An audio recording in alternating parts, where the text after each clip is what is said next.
Concentrated ammonia is corrosive and irritating. Work in a well-ventilated area. Hi guys, here is MIH. I have just done a video on making silver mirror from silver metal, and I thought it would be really nice if I can make some other metal mirrors to complement it with. Fortunately, copper is one of those very cheap metals that also creates great mirrors. However, copper ions have a lower oxidation power than silver ions, so the reducing agent must be more powerful, which is why many people choose formaldehyde or hydrazine. Those chemicals are very toxic though, and hard to deal with. But there is another pathway, and this is using ascorbic acid as a reducing agent to reduce the ammonia-copper complex to carbon metal. I start by weighing out 2.5 grams of copper sulfate pentahydrate. Try to get the quantity to be exact, unlike what I did here. Then add about 10 milliliters of water to dissolve it. This will take a while because the solution is close to saturation, but do not heat the solution to save time. Otherwise, the reaction later will become too fast and the copper mirror will be destroyed. Once all the copper sulfate had dissolved, add in 0.45 grams of ascorbic acid or vitamin C. I added a little more because I have more copper sulfate. Again, try to be as accurate as possible. The solution is then shaken around until all the ascorbic acid dissolved. It is turning a vivid green due to the formation of a complex between copper ions and ascorbic acid. Now for the magical part. Slowly add in some 25% ammonia solution dropwise to the beaker. Instead, I added in portions because the solution needs a good shake in between, and I got one hand holding the camera, so I only have one spare hand. But you should add the ammonia solution dropwise.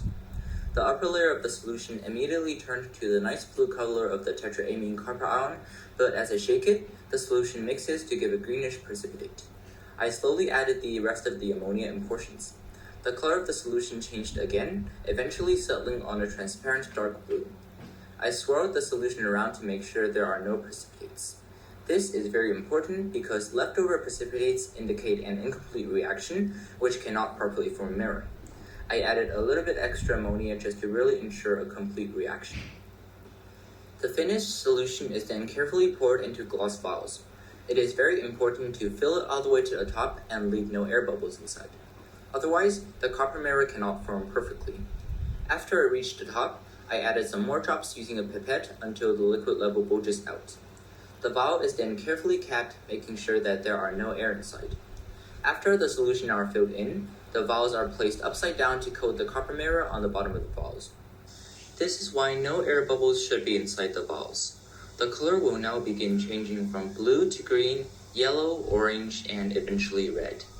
The ascorbic acid is gradually reducing the tetraamine copper ions to form various copper complexes, which displays quite beautiful colors.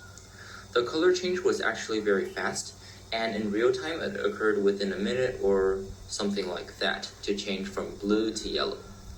Eventually, after the color shifts to orange for a few minutes, the solution turns opaque. The ascorbic acid reduces the copper to bright red cuprous oxide, and finally to brown-orange metallic copper. The copper deposits on the vial as a mirror. It is not yet reflective because only a little bit of copper formed. On the next morning, I came back to my vials.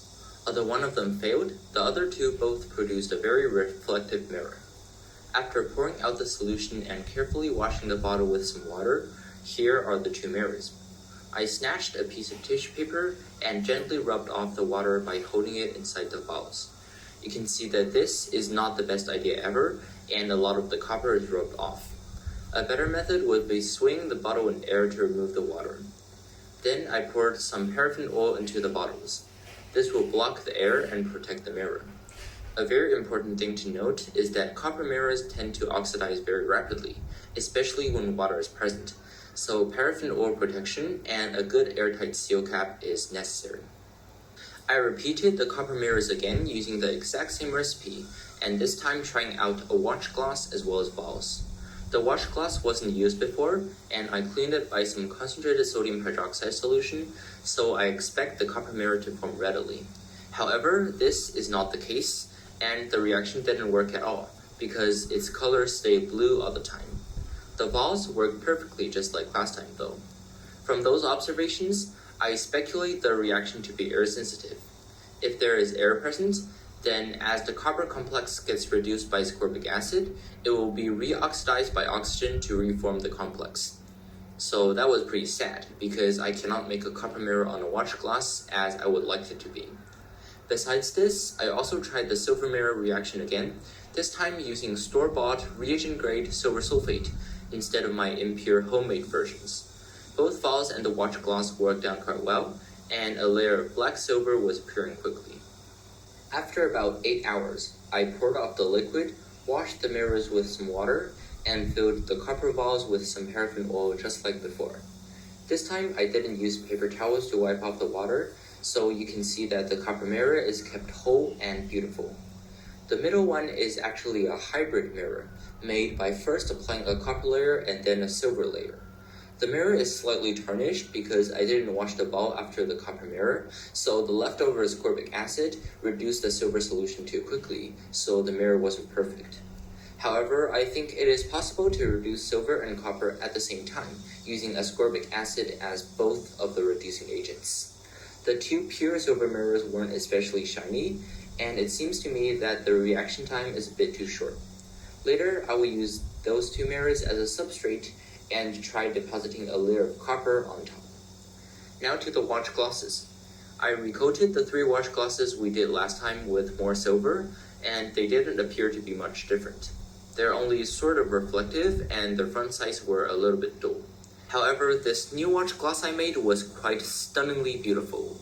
Even the front side was nearly completely reflective, and the back side was even better, just like a real mirror.